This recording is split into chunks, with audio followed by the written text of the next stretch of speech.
Hey guys, it's Blockchain Brad, and today, once again, I'm very honored to speak with none other than Rong Chen. He is the founder of Elastis, and today we're doing something different. We're breaking down the blockchain and allowing you, the people of the community, to have a voice. We're going to look through all your Twitter, all through the Telegram and many other different platforms to go through questions that you've asked and you want to know, and we can ask directly to Rong himself. So Rong, thank you very much once again for being on the channel today. Thank you. It's my pleasure. As always, it's my pleasure as well. Now, Rong, obviously there's many different components to Elastis, but I wanted to start by focusing on the crypto community. Obviously, we want to bring their voice to the fore. And from Reddit, there's a person named Noxus who's asked if we could possibly simplify Elastis for the masses. Essentially, his question is, how can people really grasp it with a really simplified version so you can really explicate and extrapolate what Elastis is in a very easy way to understand? Put it in one sentence. Actually, we're building a new web, a new internet, so to speak. A new internet meaning the past web. We know there's a client server model, there's a browser server model, because BS model and CS model. Basically, what this is the server, the websites has all the data, right? Because a client is a thin client, has some program running, but yet there's no data running on the thin client. So which is the old web model. And also whatever flowing in the old web, it's so-called data, because if you click a link, you got a web page and you share photos among social networks. Comparing to that, people are saying we are building a decentralized platform, but not many people drill down what is a decentralized app. What is a decentralized platform, right? Basically, in my mind, a decentralized platform is a peer-to-peer compute versus peer-to-peer communication. Because we know peer-to-peer network, right? Because from one party to the other, we send a BT files. Now, can we have two virtual machines on both ends and a kind of a counterpart, equivalent of both, right? Because then instead of a browser server model, we have a peer-to-peer computing model. That's what we're building, actually. I see. Now, Ron, I did want to clarify with you so that people can better understand. Now, there's points being raised to try, as we've explored different facets of Elastis. For example, you've mentioned the decentralized web, but also there's reference to decentralized carriers, to operating systems, and also the DApp platform, as you mentioned. Now, I want to just try and understand this for the community. Are all these different parts components of Elastis? Yeah, they are. But then there are a lot of things are like plumbing, right, underneath the surface. For example, the public chain actually is one of the system infrastructure components. People don't really have to know what is a blockchain. It's there to issue IDs, right, with the no central intermediary, no corporations, no government issuing your IDs. The ID is literally issued by the blockchain. But that said, people don't really have to understand what's the inner workings of a blockchain. So long as you understand there's an ID which is not controlled, it's good enough. So your core, essentially harping back, is really the smart web, as you talk about. Yeah, because if people talk about dApps, right, the apps without intermediary, we cannot expect all the developers, all the consumers realize what's the design principles of dApp. What is a dApp, right? Because it's too much going on and too many principles or rules you have to follow. Why don't we build a kind of a sandbox, a environment? So long as your app running inside this sandbox, you are a dApp. No question about it, right? So it's a plain, very simple concept. So we're building those sandboxes, so to speak. So people don't really have to understand what's underneath there. Right, and thank you for explaining that. Now, I want to talk to you a bit about merge mining, because that's referenced quite a bit at the moment. Now, at the moment, my understanding is you're moving into the stage where you're starting to have more public merge mining situation. But currently, what's the status of the merge mining? And are you in a more privatized access point? We are planning to release the alpha versions of this so-called smart web Elastos platform. Will be released. The alpha version will be released next week, August 25th. And that said, after the alpha release, the first very project or something's going on is we're going to start merge mining Right. based on this alpha release. So we are working with we're working actually with Bitmain together to co-develop this software. And we're now in the final stage of testing. So then after the alpha, we can roll out this merge mining right. to mining pools. Okay. I did want to ask you with regard to Mickey1641's question from Reddit. Now, he wants to talk more about merge mining with regard to who are the miners. He wants to know more about the Bitmain connection, considering they also have recently had new operations emerge in the US. And also, he wants to know more about the specific dates with regard to access for people. So could we talk about this in detail, and specifically also what the benefit is for the ELA holder for merge mining as it comes to the fore? The merge mining, actually, the software, as I said, is co-developed with Bitmain. Mm-hmm. We have already signed up one mining pool so that we can, we're doing joint testing right now. So we can release to the mining pool and sign it off. And so the merge mining will start.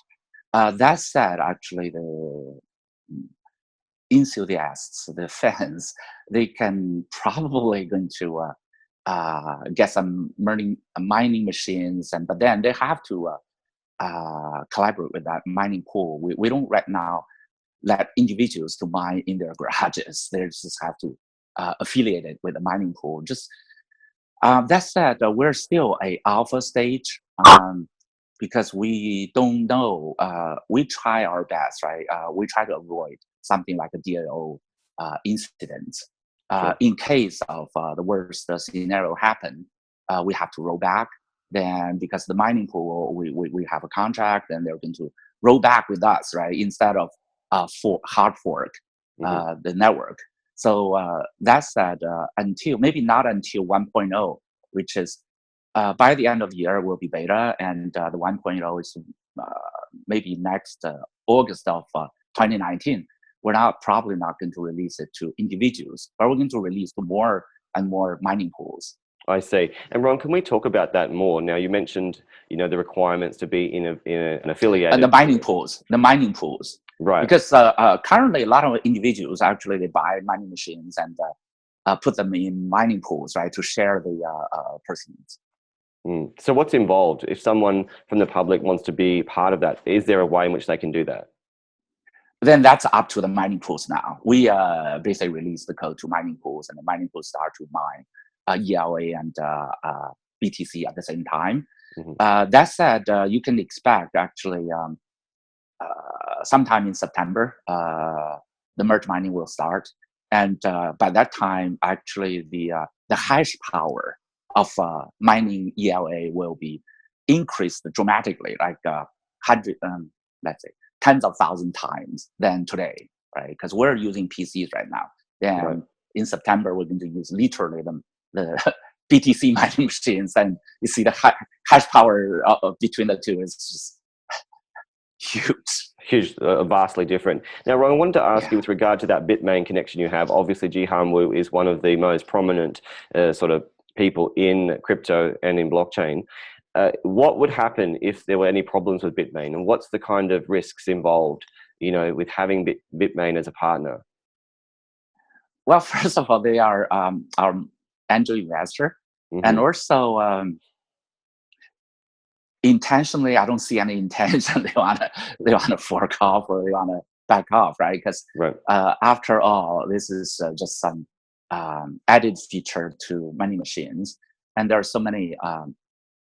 Mining machines out there, we don't have an exclusive contract with Bitmain. We encourage whoever is doing Bitcoin mining could collaborate with us and do merge mining.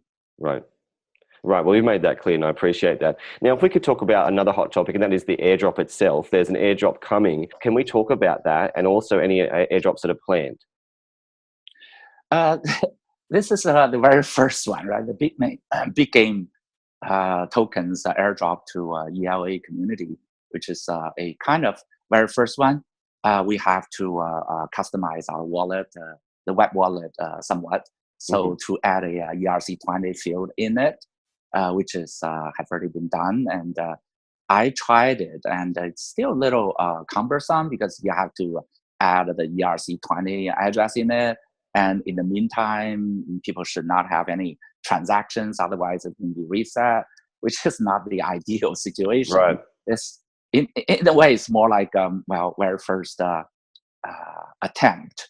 That said, because we are building a new web, I wanted this process to be as smooth as possible eventually, because we're still alpha stage. I want to remind everyone. Since we are building a new web, a web meaning there's so many different applications on top, right? And this is a marketing platform as well. We encourage our partners like Bitmain, Bitgame, and others like IOEX and maybe a ViewChain, project like that. So if they want to leverage this platform to do some marketing, right, to reach our audience, because we do have a relatively healthy community here, like Elastos community, and especially with upcoming Cyber Republic, I see the enthusiastic community leaders, right, and who are coming to Chiang Mai, Thailand next week. So yes. we have seen some of the correspondence. I'm really happy and glad. That said, we're building a community. So, but then some of our partners want to leverage this community because they want to say raise tokens from this community, right? Because otherwise you cannot.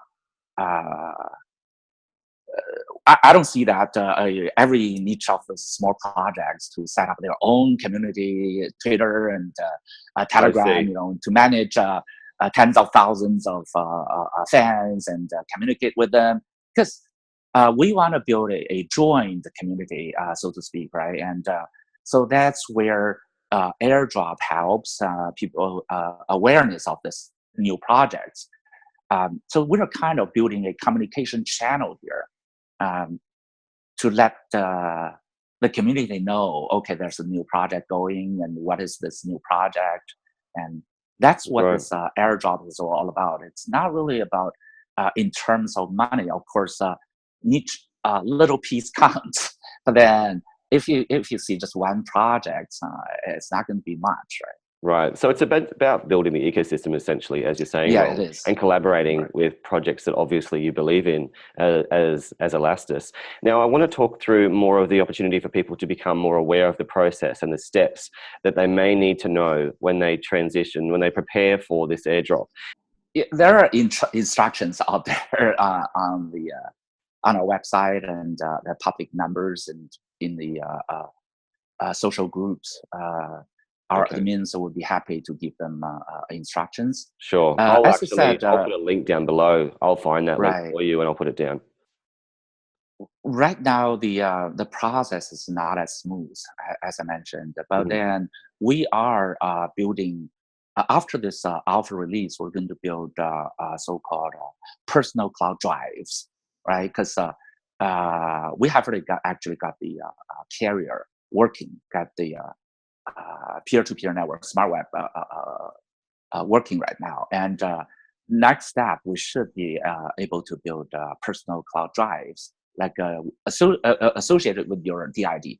Every time you log in with your DID, then the system will find your cloud drive immediately. There, you can save your ERC20 addresses, because Elastos doesn't have a server, doesn't have a operator.com website. So everything's decentralized. Until we have a personal cloud drive, we can keep your ERC20 addresses in your cloud drive. Next time, if we have airdrop, we can fetch your ERC20 automatically, instead of you have to do it several days in advance, and there's no transactions in between. That's too much to ask. Absolutely. And thank you for explaining that. It's good to hear some of those updates are happening for the wallet. And I want to thank also Harmonic from Reddit for asking those key questions about the planned airdrops coming. Now, Rong, you mentioned earlier about the anniversary coming up. Can we talk about that with regard to the Thailand event coming? And what specifically are you planning for announcements? Obviously, there's going to be things coming up that you want to celebrate as you Well, know, the first look year. back. Yeah. Look back, actually, it's hard to believe it's only 1 year, because from August of 2017 to August of 2018, we have achieved so much. And we have already got our public chain working. As I said, in September, early September, we're going to have this merge mining starts, which meaning anyone want to hack into the system will be much harder, right? And then we have sidechain, DID, carrier, and very first versions of the smart web browser and the airdrop, everything. Basically, the sketch of this new smart web is coming into shape. That's what we're celebrating. Right. And the second thing is we are celebrating the community. We actually we have this new so-called Elastos community building up, so-called cyberrepublic.org, and the foundation will hand off majority, actually more than half of the tokens to the public instead of being controlled by the foundation. Right, and that's a very significant thing, Rong, and I do want to talk to you more about that Cyber Republic. That's a major feature. But Rong, I also wanted to talk to you about the people attending, the attendees of the event. Now, my understanding is that quite a few different speakers and supporters of Elastos are attending this event. And if obviously I need to apologize because I won't be attending simply because it's my own fault. I missed a chance to read your email, and I apologize sincerely for that. Now, what's planned in terms of attendees and who's going to be there? Well, I don't have any specifics because it's also organized by the community, by a lot of folks. I was not attending the details. I think I'm more to the point of, in the sense of community. Obviously, these are representatives of the community who have been selected. What's the process been for those people who are attending? My understanding, having spoken with Fei Li, is that there has been a real focus on trying to bring people in, and including those who've always been there speaking about Elastos and supporting you. Yeah. There are different groups because there are also Fei is one of our chief. Fei is our chief marketing officer, and so she has already done a marvelous job and organizing this community. And also there's some Chinese community as well. So there are people also from the Chinese community coming. I see. Well, clearly it's an exciting event. It's going to be 8 hours long. What kind of things can people expect from the event itself? Well, we divided it in morning and afternoon 2 sessions, and actually the morning sessions basically 2 parts. One is the review of what had achieved. In particular, we're going to do a financial report, how many tokens we have really spent and we spend it where. So, and also we're going to have some milestones announced for the next release, like a beta, right? Because what do people expect? So we're going to release. After this alpha, we're going to be working on the new white paper, yellow paper, the technical details. Because so far we have been hacked in developing. Haven't really had time to write documentations. Because that's that after alpha, people would demand, right? A SDK. Where's your documentation? How can we develop software for this smart web? Right. That's the technical part. And second part, of course, will be the Cyber Republic celebration, the ceremony of handing over the tokens, and maybe there are some community members will speak. What do they expect to do for the next year?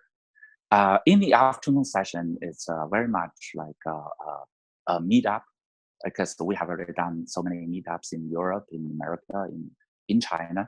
And in Chiang Mai, we'll do another meetup, basically saying, talking about what do we look forward to in the coming year. Absolutely. Sounds very exciting, particularly the part about the handover of tokens. I mean, that must be very exciting for you because you are such a major proponent of decentralization by design.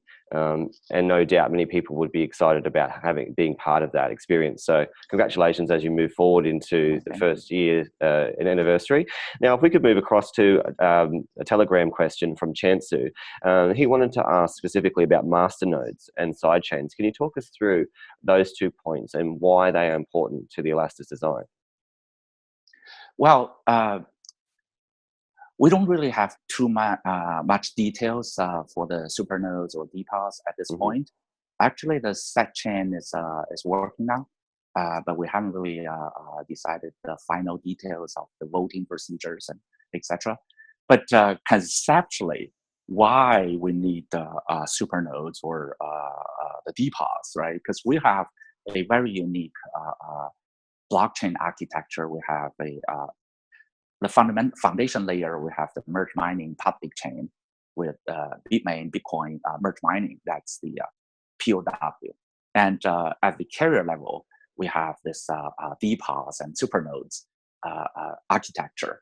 Basically, it's a two-tier of blockchain architectures. The reason being, we don't believe in, basically, we think the Elastos ELA ledger, the merge mining, is really the foundation to building trust of this new web. That said, most of the features actually for the merge mining is hard coded. We don't let smart contracts to run because we don't let. That said, we don't let the third party smart contracts developers to touch any of those aspects of the public chain. So public chain is completely hidden from the developers, from third-party developers, right?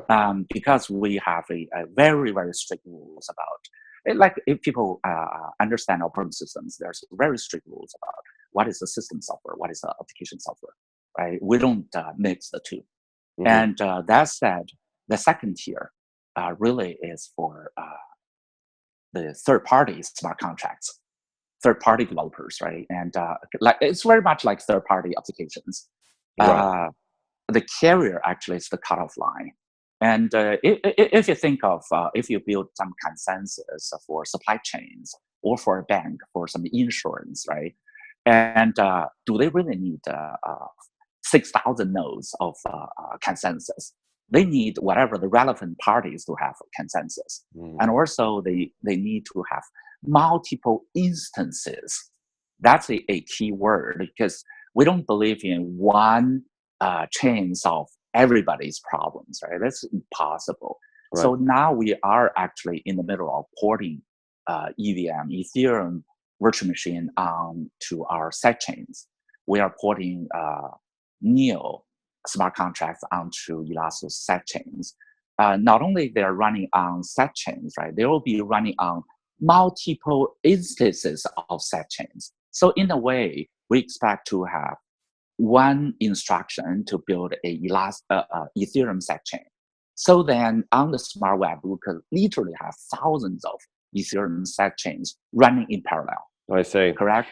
Instead of just one Ethereum ledger. I mean, of course, the Ethereum ledger is the Ethereum ledger, but on our sidechain, we have Ethereum compatible ledgers, right? Sidechains running like tens of thousands of them in parallel. It depends on if the application, the dApp, they want to have the Ethereum smart contract versus they want to have Neo smart contract versus they want to have some other kinds of Elastos smart contracts, right? They could have different instances of the smart contracts running. And so Ron, that.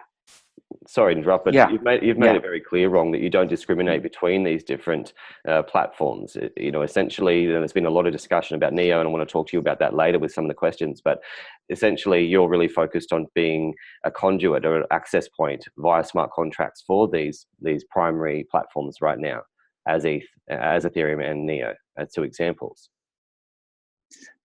Because they have enough audiences or developers because they are very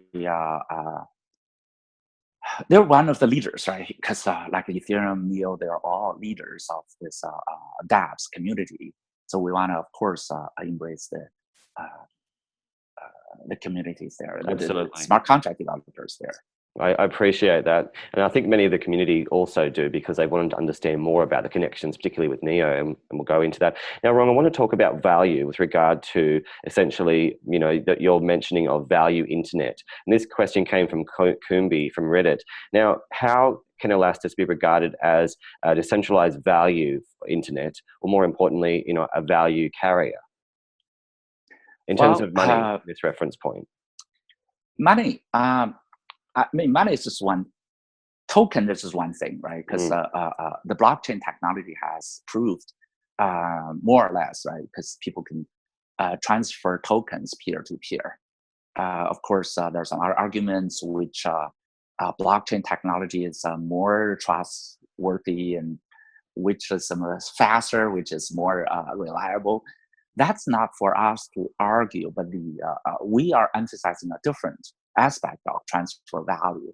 Because to build a smart economy, not only you have to transfer tokens, you have to literally transfer digital assets, which is because economy meaning, let's say in the real world economy, you use money to buy something, merchandise, right? Because otherwise, if you just change tokens, let's say euro to US dollar and US dollar to RMB, which is not really an economy, which is right? It's a means, or more like a game, right? If you change me BTC to Ethereum or Ethereum to ELA, it's just like a kid's game, 3 marbles for a yeah, it's basically a barter system in a way. Yeah, 3 marbles for a bead, for a few beads, right? What's the point? This is just a game. But then to build a real economy, you're using those tokens to exchange for digital assets. But when you transfer digital assets, how are you sure that the digital assets are not the author, the sender really literally own it? And then the sender, when he sends you this digital assets, he no longer owns it. Who's there to verify this facts?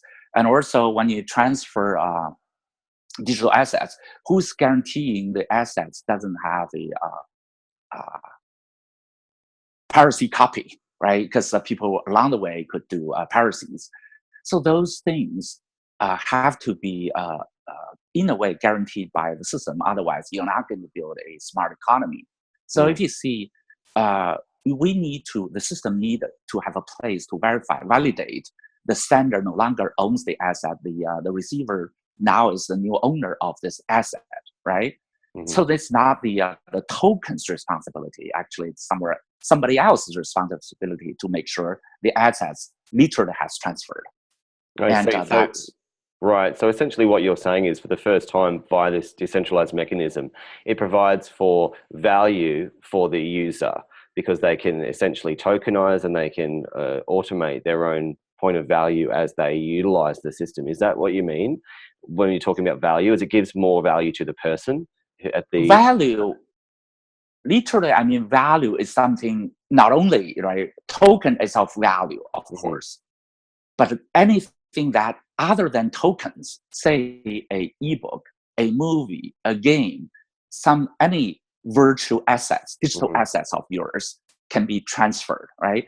I use a token in the exchange for your book or for your podcast, correct? That's something. Can you literally publish 1,000 copies of your podcast and circulating on the internet, and make sure there are only 1,000 copies of it? Anything other than this 1,000 would be a parroted copy, right? Sure. Who is guaranteeing that? That needs some mechanism to guarantee the transfer of value, digital assets. That's really where when people talk about dApps, they have to be aware of dApps has to run somewhere. The running environment of it is the dApp OS or the digital asset transfer operating system. Absolutely. It's not really the blockchain OS, right? It's the blockchain OS. Actually, it's there, but it's really irrelevant to this new internet. Absolutely. Now, if we could move across now to another question from Remy Tupa from Reddit. Now, he wants to know more about the Cyber Republic. And I apologize, I am a bit sick at the moment, so my voice is not quite there. But this is a big one, Rong, because the Cyber Republic is something that many people don't quite understand. It's all about the community being able to contribute and be part of. You're handing over tokens to make this happen. Can you tell us exactly what this is all about and why you've done it? Well, if you think of operating system or a ecosystem, actually, definitely it's beyond one person, one organization, because it's a huge endeavor there. Look at the Linux, for example. In early 90s, like 1992, to be specific, right?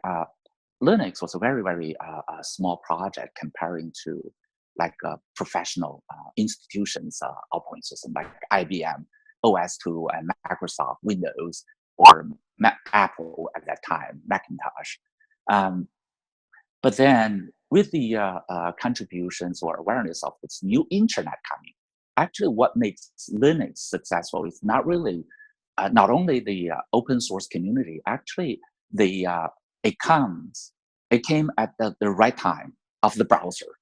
Without the browser, without the internet, actually the Linux, there's no way the Linux could be as successful as today, because when you talk about internet, there are multiple parties involved, and they have to communicate with one another. Say one party is running on Windows, the other party is running on IBM, the third party is running on Apple, right? And none of the three open source, and how people can develop code or projects across domains, across hardware, across operating systems. That's where Linux comes in with a niche, and turned out to be a much bigger niche than any of the three individual hardware operating system providers. So we were talking about this new smart web, and actually since last year, last August, when we wrote the first version of white paper, we're definitely aware of the harder part. Is not just 1 year we built the rough sketch of this new web. The harder part actually is in coming years. It's not the last year, and because no one can foresee, like the old internet. And in the early 90s, no one can foresee there's a Google, there's a Facebook, right? But at that time. And respectfully, Rong, you are the first one to do this, to attempt this decentralized carrier, decentralized smart web. You're literally the first in the world to really attempt it at this scale. So obviously that's a feat in itself. But if we can go back again to that Cyber Republic, how innovative is this? Obviously, it's a big thing that many people don't understand. What is the function of it? And the function, it's more like the new organization. We are trying to experiment the new. A lot of people talk about DAOs and so on, right? Saying the blockchain technology literally in a few years will change the way people work together. And we are actually trying to.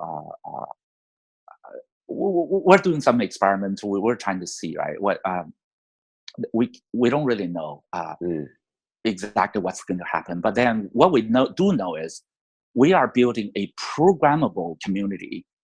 For example, not only we're handed over 16 million ELA tokens, and also the mining part of it, like a 1.2 inflations of ELA will also be given to the Cyber Republic. That mentioned, we're going to have a voting procedure. There's a council members. Whoever's voted being the council members, they exercise their rights. Their rights, in a way, is a smart contract. Say, if let's say, I'm not sure, right, whether we'll have 21 supernode delegates or 11 delegates or 7 delegates. I'm not so sure at this point. So is that still being worked out right now, Rong? It's up to the community, and it's not up to me. let's say if the 21 delegates, right, and let's say 11 folks have to sign and to sign off a project or do something. So if let's say one person being voted off, another person voted on, there's no process of hand over your private keys, telling me what's your passwords and your privacy. Right. Actually, the smart contract kicks in, and the new delegate actually will have the signing power. The old one is phased out. Literally, the time next block kicks in, his signing power is over, right? Right. So and that's programmed in. Sure. And I want to talk to you a bit more about that with respect to the supernode potentially. I mean, we've seen examples of this come out with other blockchain designs. Rong, what would be the criteria for someone to become that, delegate that you mentioned? How would that even happen? That I really don't know. Okay, so that's still very much, very new, obviously, the planning. It's very new. As I said, the very rough settings there now. And I'm not sure whether the super nodes it's working at this point, but it's under development. Right. But the hard part is not the super nodes. Actually, as I said, we're literally developing this coded in the procedures of signing, the power structures. Everything is really following this constitution or amendments, and so basically the constitution amendment will in a way it's programmed in, right? Right. So exactly. yeah, and those programs they're not there yet. Right. Well, obviously, Rong, there's a lot to be said about the Cyber Republic. There's going to be announcements, no doubt, with the anniversary release that's coming up in Thailand. Expect more from that, from Rong and the team. But Rong, if we could move on now to talk about enterprise. I want to talk about this on behalf of SBH1985 on Reddit. Now, he wants to know more about the connections you have with current enterprise businesses or partnerships, and also what's the plan for the future with regard to building out your connections in the private sector? We actually, for that matter, because Elastos is a decentralized organization, and we don't have a company behind Elastos organization. But then there are so many small startups and working with us, right? To not only on one part they are contributing code like IPFS and carriers and browser. They're all actually contributed by small startup companies. So we're just collaborating and organizing different startups. And after the alpha release, there are also organizations or enterprises contacting us to see whether there's a possibility of collaborations and how do they use this new smart web. That said, we are also trying to find those outsourcing companies or startups who's willing to support those organizations or enterprises with Elastos technology. So we need kind of a middleman. We need the developers to work with us. And of course, Elastos is not really, the foundation is not for profit. So we do intend to have the partners to receive most of the proceeds working with the enterprises. I see. So, Rong, in that respect, if I could just discuss with you a moment about your team, is it fair to say that the only way in which the team, including yourself, can ever benefit from Elastos financially is the tokens allocated for each team member? Correct. We have already pre-mined. Elastos Foundation has some tokens, right, to like 3 million-ish right now. ELA tokens, which is a 1/10 of the total token issued. So that's for the so-called core teams operations, like to build the blockchain, to build the carrier, to build the smart web, right? So we also have, of course, the big Bitcoins receive crowdfunded. Right. To support this core team operation and marketing and like Chiang Mai celebrations. that's of course the engineers are paid right now, but in a few years, say 5, eventually the foundation, the core team tokens will run out. Mhm. Like Bitcoins will run out because, as I said, all the future mine tokens or half of the 50% of the current pre-mined tokens will all go to the Cyber Republic. So in a way, uh, down the road, the core team will be also part of the Cyber Republic's team, right? They don't really have any privileges Mhm. except then they have this yellow banner, right? Because saying, "Hey, we're the first one." I see. So uh, obviously they still have a part to play though, and that's important. I think we discussed this, that the team are going to have a role in the Cyber Republic. yes, they are actually eventually be merged into as one of the teams Mhm. working for the Cyber Republic. I And see. also, that's one way people like engineers got paid. The other way actually is, as I said, we do encourage other startups to serve the enterprises or the partners, because I understand for the real world projects like autonomous driving or uh, like smart homes, right? Mhm. We need like IOEX kind of, whether they issue token or not, because IOEX is a company, ViewChain is a company, right? Right. We do need companies to serve like a social network community, the IoT community. And so we actually working with our partners to help them to succeed. Mhm. That said, the engineers who work with IOEX, the engineers who work with ViewChain, in a way, they are also getting some kind of consulting fees or paid as engineer, not as the Elasus Foundation, I in a see. way. Well, thank you for clarifying that. I really do Mm. appreciate how you've explained the synergy between the Cyber Republic and the team, and also for the transparency about how each of your team members, including yourself, get revenue. Clearly, Mm. you're trying to be as decentralized as possible, from what I'm hearing. Now, Rong, if we could talk about the Elastis box itself, the setup box that you've talked about, the TV box. Many people in all the different platforms have wanted to know more about this, so I won't mention one in particular, but right now you're in alpha. We've talked about the 40,000 units being rolled out internationally. Can you tell us a bit more about that roadmap specifically for the TV box? Well, yeah, that's a thank you for the question, because that's very important. Because first of all, that's a TV box from our partner Vision 9 in Mhm. Shanghai, and also there are some boxes from IOEX, like those smart speakers. Um, we anticipate there are more boxes coming. Mhm. Those boxes actually are commercial grade products.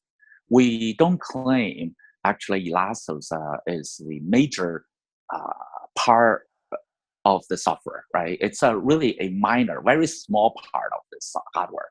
We Mhm. just have the carrier code built in. It doesn't even know whether it's going to be activated. The code is in there, but then some people maybe experimental, have this adventurous spirit. They want to try it, turn it on, and try something. So that's Right. why maybe the boxes will ship in close to 1 million. I don't know, but then I don't claim there are going to be that many running as a carrier nodes. Mhm. So that's a heads up. Have to Uh, keep in mind we are a alpha release. This is not something for the mass market yet. Right, and I want to talk about that more specifically, Wrong, based on the feedback from the community. Now, there is reference somewhere, multiple times actually, that says that the question of will it bring 1 million carrier nodes by the end of the year. So are you saying that you can't guarantee that, but you're moving in that direction? Uh, well, I'm not going to claim it's going to be 1 million Mm, carrier nodes. okay, All I'm saying is we try to build like 40,000 nodes running. okay. That said, I also want to put it in perspective for those techies. What is that box for? The box is rather, because if you're saying that box is for TV viewing, Mm, of course the box is for TV viewing, right? It's not, right, but that's not our uh, effort. That's right. not our job. And that's what's important now. Let's clarify this so people can really sort of become more aware and clarify essentially what this box is. Yeah, because First of all, let's say we're trying to build in this carrier functionality into it. Carrier meaning literally a decentralized carrier, AT&T without AT&T, right? AT&T carrier without AT&T corporation, so to speak.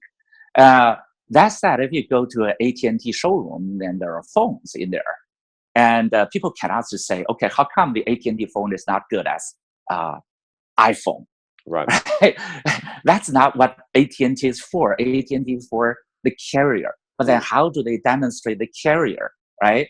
So if people are saying, okay, how come the Elastic Carrier TV box is not good as iPhone, Apple TV? That's not what we're trying to build, right? Certainly that's what's happening in community. Certainly that because demos are being released now, Rong, and I do apologize for interrupting, but just for this point of discussion, already there's been suggestions of comparison or references. Yeah, basically that's why I want to clarify. Right. This is not the point. The point is we want to build this decentralized carrier hand in hand, in parallel, into those boxes. So then for those people want to try some new features, decentralized features, they could, right? And now I'm going to mention what is really what we want to have in there. We start with this small box for two reasons. In my mind, one is we want to experiment this new so-called smart web. The smart web actually is not a DApp. It's not a decentralized web. It's just web without HTTP. We are building a new browser with new macro websites from your homes. And instead of websites out of IP addresses on the current internet, right? So with that said, it's still a browser server model. It's still the client server model when we start this talk. But then the only difference is that we're going to use DID. We're not going to use HTTP. We're going to use carrier to replace HTTP, right? So make sure the data will be much safer kept in your own cloud drive and without having to go to the browser, or it could literally go back to the browser, right? We're not to emphasize at this point. We're going to say we're building a new browser, a new macro website, and with the carrier replacing the HTTP. That's all we're saying, right? I see. So, and you're also saying clearly that the technology for the box, there's parts of it that Elastis clearly are proud of, but the whole box itself is not owned wholly and solely by Elastis. No. Okay. We're just working with our partners to try out some new directions. Say on the box, then you have some IoT devices at home, so your browser could watch your home video, and have a peace of mind that no one else is watching and peeking into your bedroom. Okay. The second point that's in my mind is that we are, but then that's still a little far-fetched. We haven't done anything. We haven't done much yet. Okay. We are literally building so-called peer-to-peer compute instead of peer-to-peer network, right? Because on the carrier, AT&T carrier has two phones on each side. Now, with the carriers deployed, and we're trying to make it more efficient, bug-free, working along that direction. That said, we're going to build the virtual phones, virtual machines on both sides, peer-to-peer. Then we're going to run the apps in the virtual phones, virtual machines.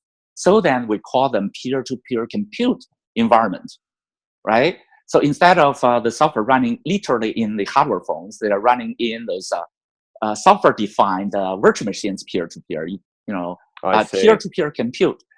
Then you can imagine the peer-to-peer compute. One virtual machine is a digital silo. Then that's where you put your digital assets in this digital silo of yours. The digital silo literally is a cloud drive-based virtual computing environment.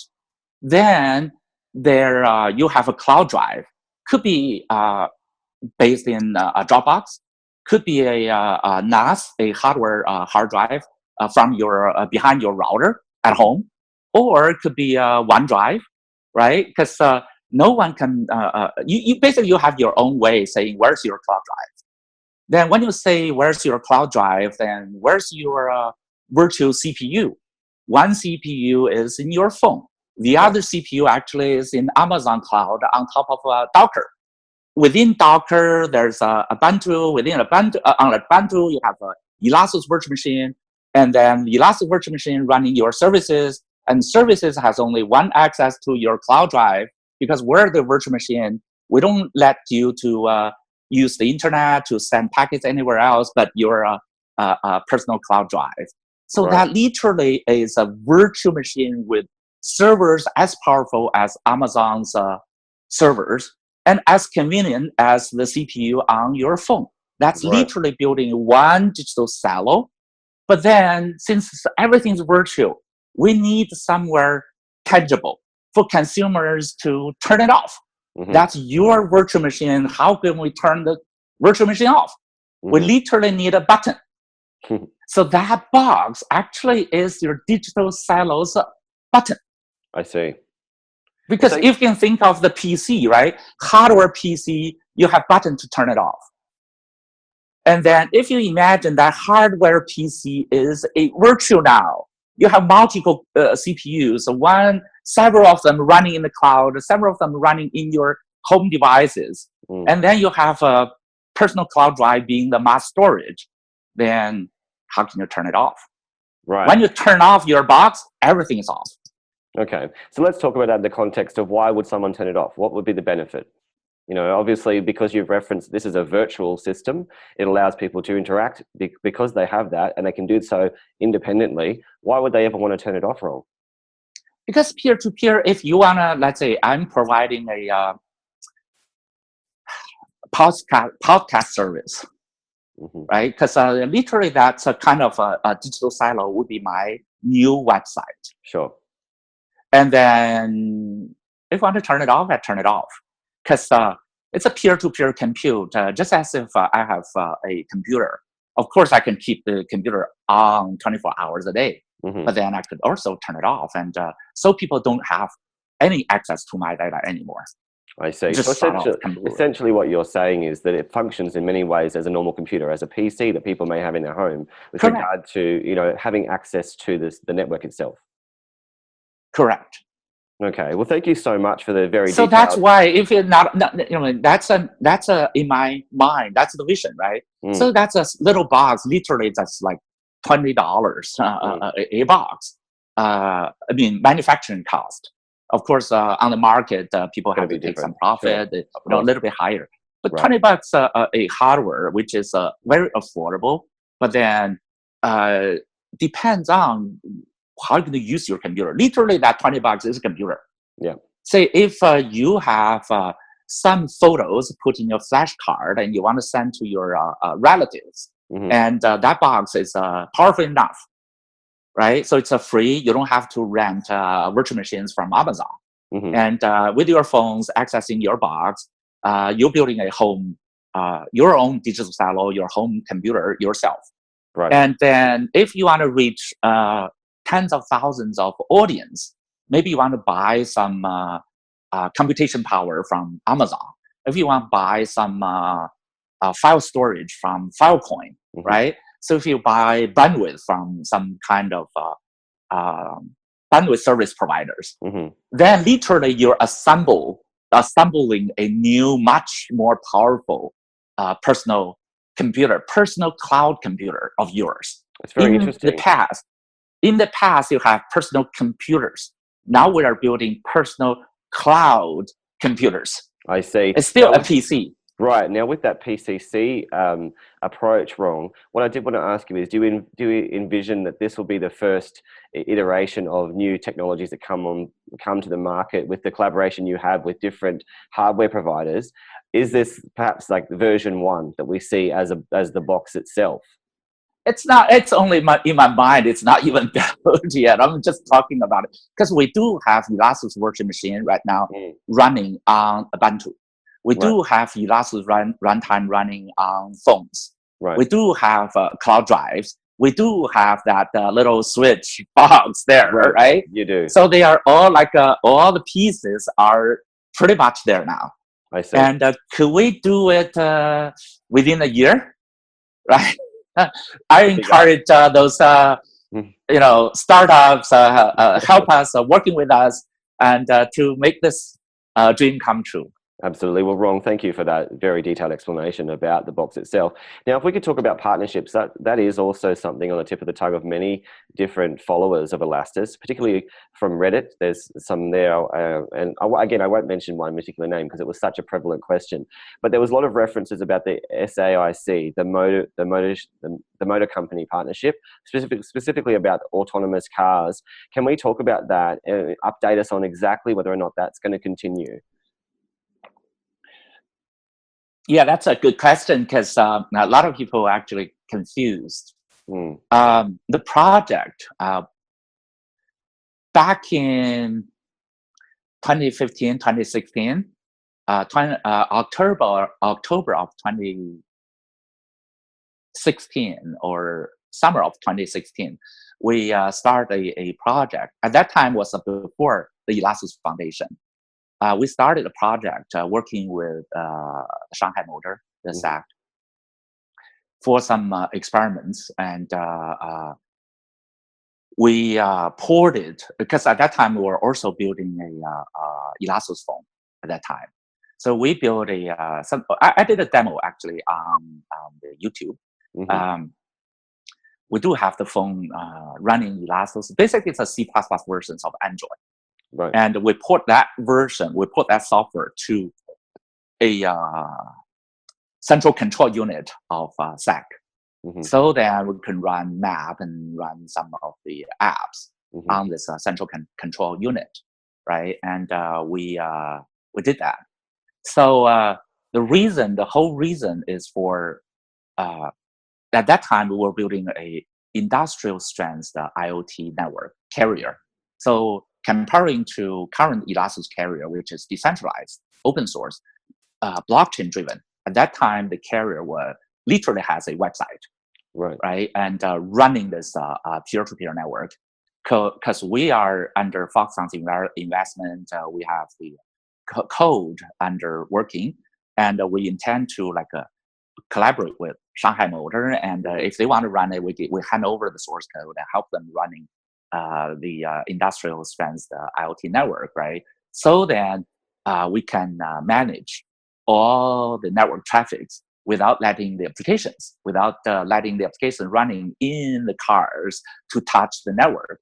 So then because when you have autonomous driving, the security, the privacy, they're like paramount principles. Instead of phones, a lot of product, they don't care. But for autonomous driving, they do care, right? Because they need to build a black box of like airplane into cars. Because what if the car had an accident? Who's at fault? And how do you know?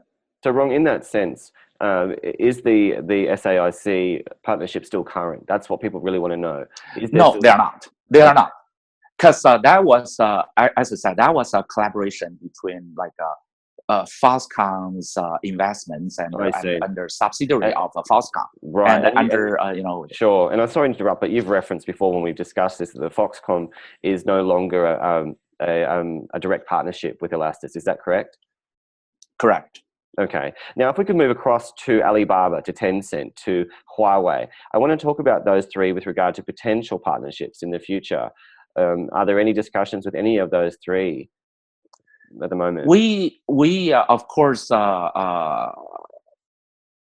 when Foxconn's under Foxconn's management, we talked to Alibaba and we talked to Huawei, and after Foxconn, basically it's Elastus Foundation started August of 2017, right? So that's a 1 year anniversary. So from August of 2017 until within this year, past year, indeed we talked to Huawei different labs and several times. Han Feng was a advisor to Huawei's blockchain strategies. Yes, and I also talked to some Huawei research in regards to devices and basically what I'm saying is Han Feng and I we talked to different Huawei groups, right? And Right. that's a fact. But then saying Huawei is building, I do know they are actually looked into Elastic's code and working, asking us questions. But Mhm. it's far-fetched to say Huawei is building a phone. Okay. Because Uh, that's two different things. We did a phone before, sure. right? And Huawei is looking to our phone. That's a fact. But Right. that's not saying they are building a phone out of Elastic. Sure, and I really appreciate your honesty about this, Rong, and you clarifying this for the public. Can we now talk about partnerships that are real? Are there any, Rong, that you can tell us with regard to the movements forward now as you move ahead into the next year of Elastis? What's happening in terms of major partnerships that you know about? Because we are actually, since 2017, we shift our focus. Because in the past, we focused into industrial IoT, and Mm-hmm. we focused into devices like smart routers, phones, the central control unit from SAC. Mm-hmm. Now we're moving into this new smart web instead of devices or specifics, right? We're into this new internet Mm-hmm. now. So that's why we're moving slowly to moving away from those hardware. That's not to say we're not interested. We are interested because we just simply don't have the resources or know-how. We encourage partners, right, to work with those IoT enterprises or hardware vendors to build a safer autonomous driving prototype or building a safer smart home I see. network. So So we do essentially, encourage partners to right. work So, with those. and you're also essentially a connector between other projects and companies and yourselves. You're providing that connection that obviously many different partnerships would want, so that you can Yeah, we link them. because we, as I said, we are actually focusing to this new web. I think it's more important to have a new web sketch to the world than any specific devices at this point. We just prioritize pretty much. And Right. if we have partners who's interested, it can like grab our code. We can share some expertise or lessons learned. So if they want to work with this enterprises, we encourage them, but have to keep in mind that Elastis now is only in beta. A new Elastis is in beta, in alpha. Right. Elastis is in alpha, right? Because it's a little bit far from the final product right now. Mm-hmm. So we have to build this new browser and a new digital silo, this peer-to-peer compute environment, which is something inspired us. I Mm-hmm. think it's more important, which in terms of utilize, because peer-to-peer compute literally is, if you think peer-to-peer compute, that's literally the dApps execution environment. Any apps developed into those peer-to-peer compute environment Mm-hmm. will be dApps. Right. And that's how important, right? Because people are saying, what is a dApp? And what is the intermediary between dApps? Mm-hmm. And that's instead of telling people the rules, why don't we just give them the environment, whatever developed in there, it's that by default.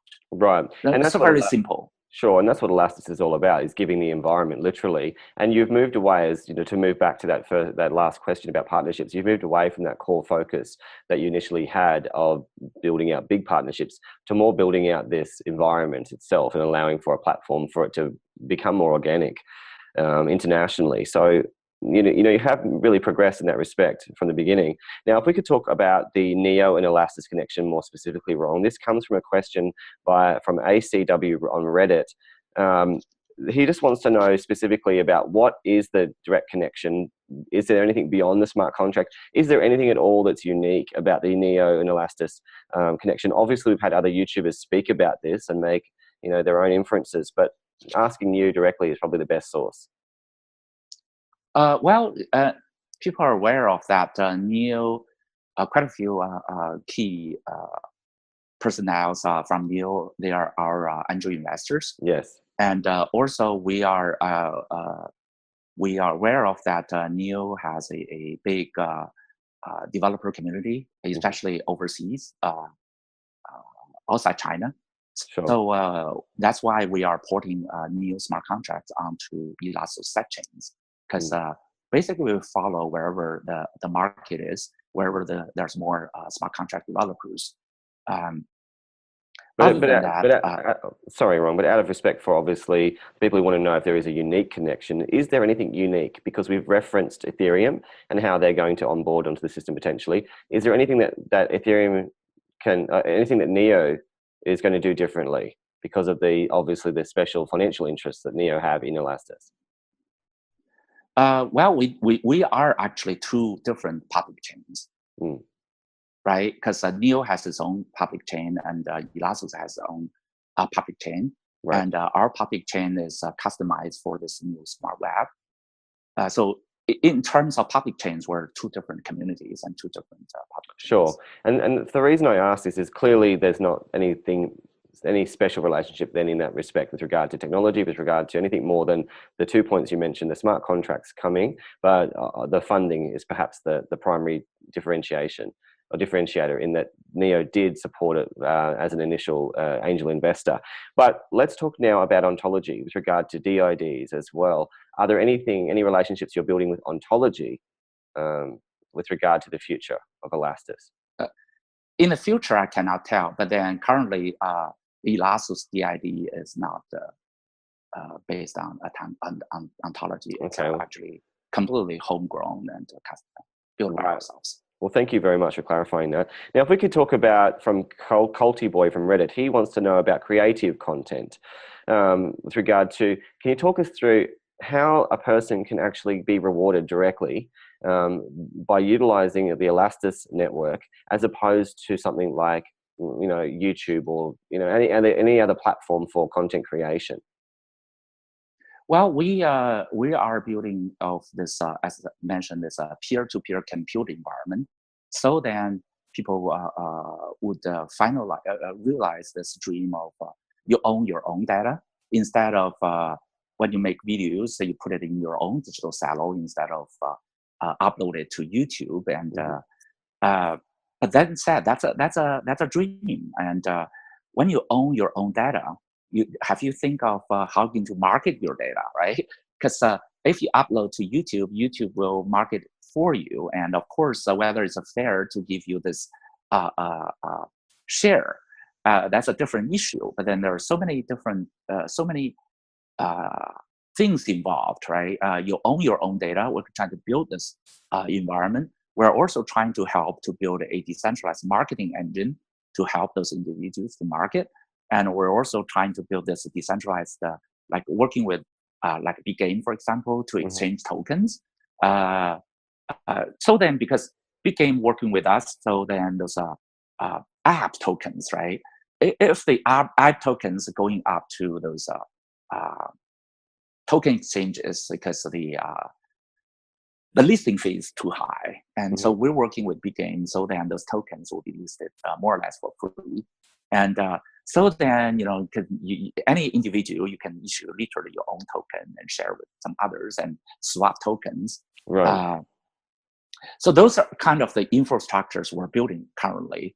And of course, we're also trying to build this so-called digital capsule to encapsulate your digital content into with a token, with the scrambling algorithms, build them into a digital capsule, so to speak, and share them between digital silos, peer-to-peer, the digital to peer-to-peer digital computes. We have to send one digital capsule to the other and open it up and make sure, how it's getting paid and whether it's still, as I said, the sender no longer owns it, the receiver now owns it. Right. All those things will happen. That's what we're going to, the infrastructure we're going to slowly develop and deploy into our smart web.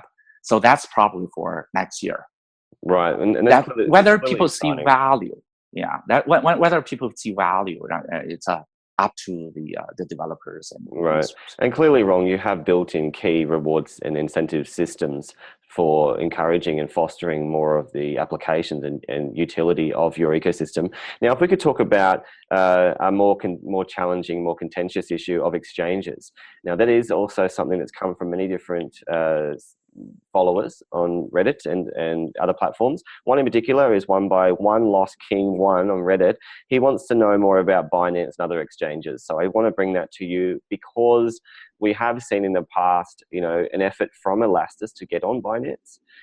Didn't work out at that time, but you also, from my understanding, are very, very fair in the way you approach the crypto market. You don't go and spend a lot of money unnecessarily to go and get listed. Is that fair to say? And can you talk us through the situation? I think both of your points are fair to say.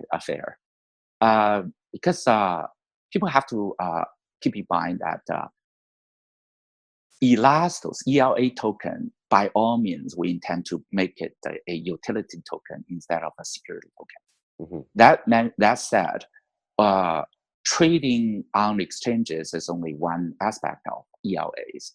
ELAs will be a utility token will be purchased or spent on the platform. Say you have to buy some tokens to get marketing benefits, or you have to buy ELA tokens to get this capability. Say if you want to reach 10,000 of audience, right? Because if you want to, from your home, you reach 10 people of your relatives, it's free. It's up to you. You're uploading bandwidth. But if you want to do 10,000, for example, you want to buy the capability, right? Well, then what currency you're going to use? That's ELA. Right. So that's why we're building this new smart web, intend to use ELA as the default, right, token. And but then all the proceeds we receive will be based on smart contracts. Some of them will go to the developers, and some of them will go to the, let's say, hard drive providers or bandwidth providers. And Elastos Foundation doesn't have a wallet to receive any of those. So, and then Elastos doesn't have a website. Elastos doesn't have a cloud drive. Right. So that all cloud drives belong to individuals, startups, organizations of themselves. But Elastos doesn't have a cloud drive. And that's where I reference. That's where I reference that almost flippening event, or that turning upside down the traditions we've seen, or the iterations of centralized control, even right down to things like Apple and Google. You're literally not allowing for that mechanism of centralization. You're actually doing the opposite, building more and more of a decentralized system as we move forward. Right. Then let's go back to the token issue, listing issue. So we want to our investors know, be a little bit patient, because listing is only a very small part of our design. Because if you think of Bitcoin, Bitcoin started not as being a listed coin. Bitcoin was used, right? It's circulated. There's a demand for it.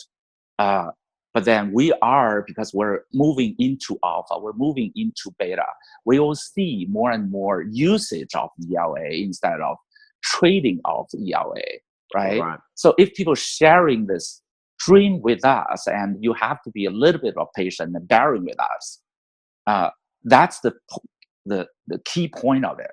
And secondly, specifically, I'm not from this token trading background. If people read what we have been doing for the past 18 years, and we don't have any bias towards any exchanges, right?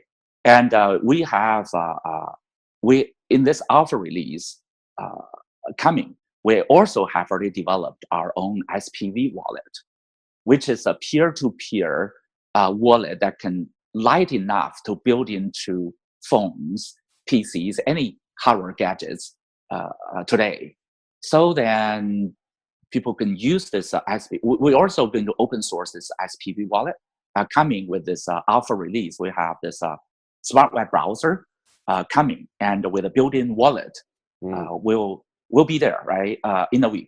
And then, so people look into the code, they can derive from the code, develop their own peer-to-peer app wallet, and they can develop hardware wallet out of it. Or they could use that software to list our wallet, list our tokens into exchanges. So as which exchange could list ELA, we're not the ones to say. It's like a Bitcoin, right? Bitcoin has no Satoshi, and which exchange want to list Bitcoin, it's up to the exchanges. I see. I know, and that's the point I wanted to make with you and clarify, is that you're not trying to rush in using Ella tokens to try, or even negotiate some sort of deal to get onto exchanges. You're letting that happen organically. Is that fair to say? Correct. Because in the past, from January 1st, February 1st, where ELA is listed on Huobi Exchange, because Huobi is one of our angel investors, because we have partnership there. Other than that, of course, we listed a few more, like say, or someone was saying, asking about the 7 exchanges. Until the point of alpha release, we probably do have 7-ish exchanges listed us. And from this point on, we'll be less and less inclined to paying any exchanges, right? It's up to them now. Right, and that's also because, Rong, you made the very important point. You're very focused on being a real application and a real use case, and most importantly, a real utility. Do you think, Rong, that most of the industry itself is moving literally in that direction? Because certainly someone from more the media standpoint, I'm noticing that now. Well, we are, actually, I don't really read other white papers or projects myself. We just focus into what we're going to deliver. Sure. Well, obviously, I want to just draw this out there a little bit more with regard to your view on utility. Is it fair to say that really this whole marketplace should be built on utility itself? Yeah, we are going to build a marketplace ourselves. But I mean, we are actually the entire ecosystem. I mean, shouldn't it be built on usability and utility fundamentally? No. For this Elastic Smart Web, you always see 2 dimensions. One is we are building this peer-to-peer compute environment, which is a dApps environment, decentralized everything, decentralized marketing, decentralized e-commerce, decentralized exchanges down the road, decentralized file system, decentralized everything, right? So that's what we're building. And of course, in this decentralized ecosystem, we're going to use ELA being the utility token. Right. And but then our partners, they are actually projects backed by corporations, startups. So they may issue like security tokens. And we are going to help them with the, of course, they could be traded any conventional token exchanges. So that's their choice.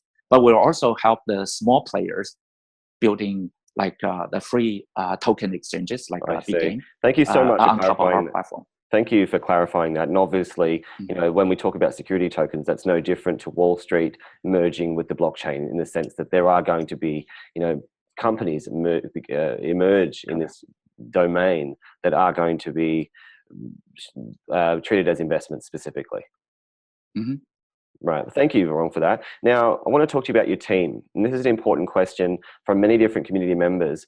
Now, you are the speaker of Elastus. You are the founder of Elastus. You are, in every way, the fundamental member. Now, if you leave Elastus, Rong, how do we know as a community that you have a team that can actually continue to build this as you decentralize? Well, actually, we are a decentralized organization. If you look at today, if I spend most of my time traveling and talking, actually, I'm not doing any of the development or planning of the developments. So we do have key personnel in different positions. Now they are actually slowly showing up their leadership, right?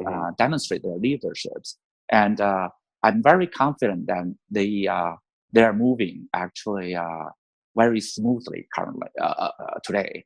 Right. And secondly, with this Cyber Republic going on, right? Instead of as I mentioned, there are key players in the core team, but then also we do see the enthusiasm and from the Cyber Republic community. I do expect there are more talents from America or Europe. People take part in and contribute their code or their expertise into the project. Right. My role, I'll be here. I'm not leaving anywhere. I'll be part of the Cyber Republic. I'll be part of the Elastos core team. But on the other hand, I do encourage more and more people doing the YouTube talks and focusing into technical details, how to develop the software, what is the peer-to-peer compute, and what partners do we have, that kind of thing. Sure. And as I said, one person could never manage such a huge undertaking. Right. So in every way, it's almost an irony because you're not necessarily the leader. And I would imagine you don't like being called that, but you're more the founder fundamentally, someone who's really sparked and ignited what is potentially a very new and decentralized smart web. That's the fact. It's not whether I like it or not, or the fans like it or not. It's the fact. When individuals important will be less and less important, right?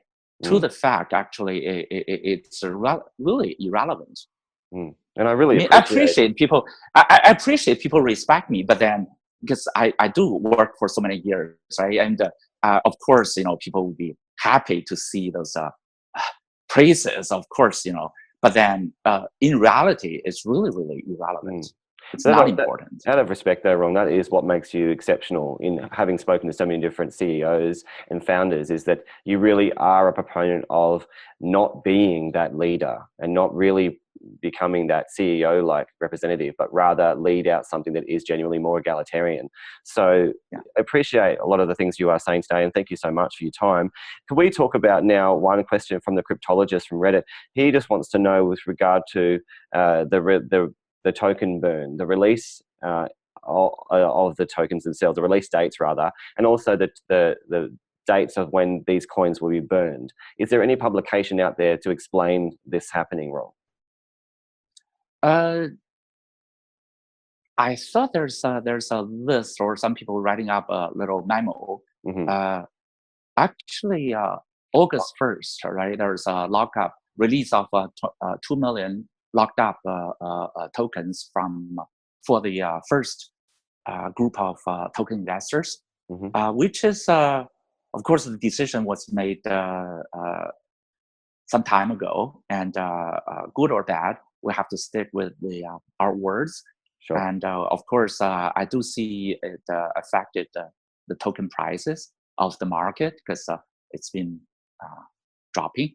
Sure. And that said, we do have some leftover tokens not claimed by the first group of token investors, or the rewards not being claimed. And those tokens will be burned during the ceremony of the first year anniversary, which is next week. If I'm not, if I remember it correctly, it's about maybe 500,000-ish, right? Or somewhere like that, right? And Rong, when I do find the article, I'll make sure I post that in, because there are some clear websites available, or there's information posted on behalf of Elastos that explains these three phases of the private sale, the angel, and and also the crowd sale aspect of the public in February 1 next year. So for those who want to know more, I will certainly post that. But just for time, I'll move on. Now, Rong, I also want to talk to you about business plans. Are you going to publish anything with regard to any kind of business development plan?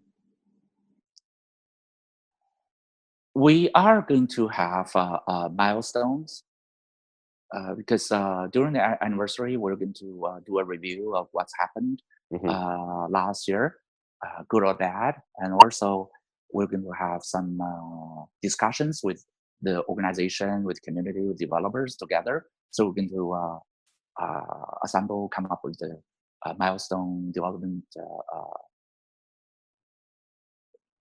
well, it's very exciting. procedures. Yeah. Then the business plans are. I'm also talking to some partners like enterprise, but then we haven't made any public announcements yet. I see. Well, Rong, there's a lot happening, and I know this has been a very long interview. I sincerely appreciate your time. You are a very busy man right now. You are the founder of Elastus. You are doing something that simply has not been done before. You are literally leading the smart web of the future. Thank you very much for your time, and I wish you all the best next week in Thailand as you disclose to the world a little bit more about what you have been doing this last year. But what really is going to be exciting is what you do in future years. And it's exciting to be part of this and to watch it unfold. Thank you very much for your time. Yeah, thank you, sir. Glad to hear. Yeah, thank you. You're welcome.